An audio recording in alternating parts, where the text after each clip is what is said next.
Hello friends, कैसे हैं आप सब। मैं तो अच्छी नहीं हूँ। आप सब कैसे हैं कमेंट्स बॉक्स में ज़रूर लिखिएगा फ्रेंड्स। और मैं क्यों अच्छी नहीं हूँ ये बता देती हूँ फ्रेंड्स। तो जैसा कि आप सभी जानते होंगे, रिज़ल्ट अभी आया है बिहार बीपीएससी जो टीचर का एग्ज़ाम हुआ था, पीआरटी का भी और हाई स्कूल का भी जो भी एग्ज़ाम हुआ था उस सब का रिज़ल्ट आ गया है। तो पीआरटी में जो बीएड वाले थे वो सब बाहर हो गए थे पहले ही, ये सब तो सबको पता है। तो पता है तब बुरा नहीं लगता था, मतलब बुरा तो लगा था, लेकिन उसके बाद फिर से हम लोग चलो माइंड सेट हो गया था कि नेक्स्ट वैकेंसी में हम लोग अप्लाई कर लेंगे। लेकिन फिर भी 1-2% चांस था कि कहीं फाइनल रिजल्ट आए तो कहीं ले ले, कहीं ले ले, 1-2% चांस था। बट ऐसा नहीं हुआ, केवल डीएलएड वाले का ही रिजल्ट आया। तो ये सुनने के बाद फिर से दर्द हुआ। और सबसे ज़्यादा दर्द तब हुआ जब बाकी जो इधर उधर के लोग थे जिनको पता था कि हम लोग टीचर का तैयारी कर रहे हैं, और जब वो लोग पूछने आते थे कि चलो अब तुम्हारा क्या हुआ, तो मेरे तो रिलेटिव पास हो गए, तो वो मतलब सबके जो सब पास हो गए थे उन सबको कहानी सुना रहे थे और पूछ रहे थे कि मैं क्या की हूँ। तब ज़्यादा दर्द हो रहा था बताने में कि नहीं हम लोग तो पहले से ही बाहर थे। तो फ्रेंड्स यहाँ पर बहुत ज़्यादा गिल्टी फील हुआ था कि बीएड करने के बावजूद भी नहीं हुआ नौकरी, और जो डीएलएड वाले थे उन सबको नौकरी हो गया। फ्रेंड्स कुछ ऐसे भी फ्रेंड्स हैं जो डीएलएड से भी थे लेकिन नंबर कम आया था तो नौकरी नहीं ले पाए। तो उनका दर्द तो उतना नहीं होगा जितना बीएड वाले का था, क्योंकि उनका अच्छा खासा नंबर आने के बावजूद भी उनको बाहर कर दिया गया, उनको नौकरी नहीं हुआ। तो बीएड वाले का दर्द केवल बीएड वाले ही समझ सकते हैं फ्रेंड्स। तो बस यही दर्द मेरा भी था आज कल से ही।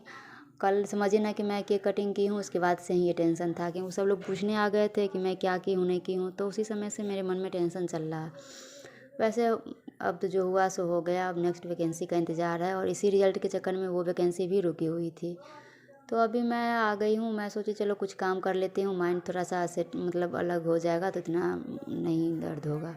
तो मैं आ गई थी, थोड़ा सा काम बचा हुआ था कपड़े में, लटकन नहीं लगाई थी मैं, तो मैं सोची डोरी लगा लेती हूँ। तो डोरी में पहले मैं एक लटकन लगाई, फिर लगाते लगाते 4-5 लटकन लगा ली, जैसे ब्लाउज़ों में होते हैं ना वैसे। और पता नहीं ये सूट पहनने के बाद कैसा लगेगा सूट में। वैसे ब्लाउज़ में तो मैं अधिकतर देखती थी लेकिन सूट में नहीं उतना देखी हूँ। तो मैं सिल ली हूँ, पता नहीं पहनने पर देखूँगी कैसा लगता है ये। तो आप लोग को कैसा लगा आप लोग बताइएगा कमेंट्स बॉक्स में। इससे भी मेरा मन थोड़ा सा ठीक नहीं हुआ था। तो फिर जब मेरे हस्बैंड आए ड्यूटी से तो वो बोले थे कि चलो मंदिर चलते हैं। मुझे नहीं जाने का मन था, मैं बोली नहीं मुझे नहीं जाना है। फिर बोले चलो थोड़ा सा माइंड अपसेट है, ठीक हो जाएगी वहाँ। तो फिर मैं रेडी हुई, रेडी तो नहीं हुई, बच्चे को रेडी की हूँ। इसको देखिए जूता, लाइट वाला जूता पहना दी हूँ। मैं ये जूता लाई थी तो मैं वो वीडियो भी आप लोगों के साथ शेयर की थी। और ये जैसे ही जूता पहना सबसे आगे आगे निकल के चल कहता है चलो अब। तो देखिए लाइट जल रहा है, कितना अच्छा लग रहा है। मैं जैसी थी वैसे ही चल दी देखिए। और दोनों बेटे को रेडी कर दी हूँ। छोटे वाले को तो जूता वूता पहना, एकदम खूब खुशी से जा रहा है पापा के गोद में। ज़्यादा दूर नहीं है, यहाँ से नज़दीक ही पड़ता है, तो इसलिए जैसी मैं थी वैसे ही चली गई। देखिए कैसे बनी हुई हूँ, जैसे घर में थी वैसे ही चल दी।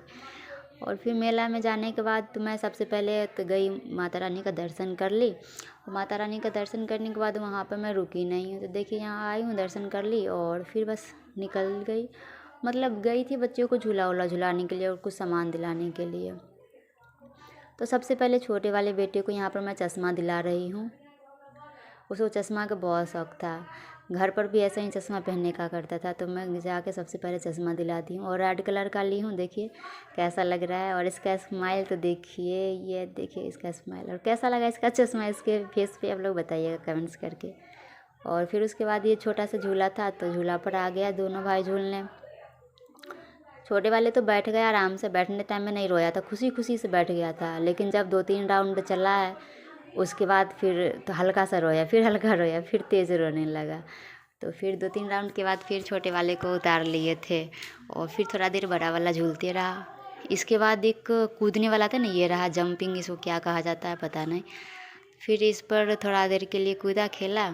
छोटे वाले को देखो, ये तो खड़ा हुआ से ज़्यादातर ये तो बैठ के ही कूद रहा था। और फिर बच्चे सब खेल खेल के थक गए थे। फिर आए बांके बिहारी चाट भंडार में चाट खाने आए। तो यहाँ पे देखिए गोलगप्पे पूरे भरे पड़े हैं। तो यहाँ पर दही वाले गोलगप्पे मेरे हस्बैंड ऑर्डर किए थे तो वही दही वाले गोलगप्पे ही खाए थे। उतना पसंद तो नहीं आया, बस ठीक ठाक ही लगा। तो दही वाले गोलगप्पे खाने के बाद फिर वहाँ से निकल गए। थोड़ा सा और छोटे वाले बेटे के लिए थोड़ा सा गुब्बारा वब्बारा ले लिए। क्योंकि फिर 9वीं 10वीं वाले दिन इतना ना भीड़ हो जाता है, कुछ दिन कुछ नहीं खरीद पाते हैं। इसीलिए सबको पहले से ही दिला दी हूँ सामान, ताकि उस दिन परेशान ना करे। उस दिन केवल जाऊँगी और पूजा करके वापस आ जाऊँगी, तो इसीलिए सबको पहले ही सामान दिला दी और फिर मैं घर वापस आ गई फ्रेंड्स। तो घर आने के बाद जो गुब्बारा था वो खेलते खेलते बाबू गुब्बारा भी फोड़ लिया था तुरंत में ही। तो फ्रेंड्स आज के लिए इतना ही, ब्लॉग को एंड करती हूँ फ्रेंड्स। ब्लॉग अच्छी लगी होगी तो प्लीज़ फ्रेंड्स वीडियो को शेयर करिएगा और कमेंट्स भी करिएगा कैसी लगी वीडियो आपको। बाय फ्रेंड्स, फिर मिलूँगी नेक्स्ट वीडियो में।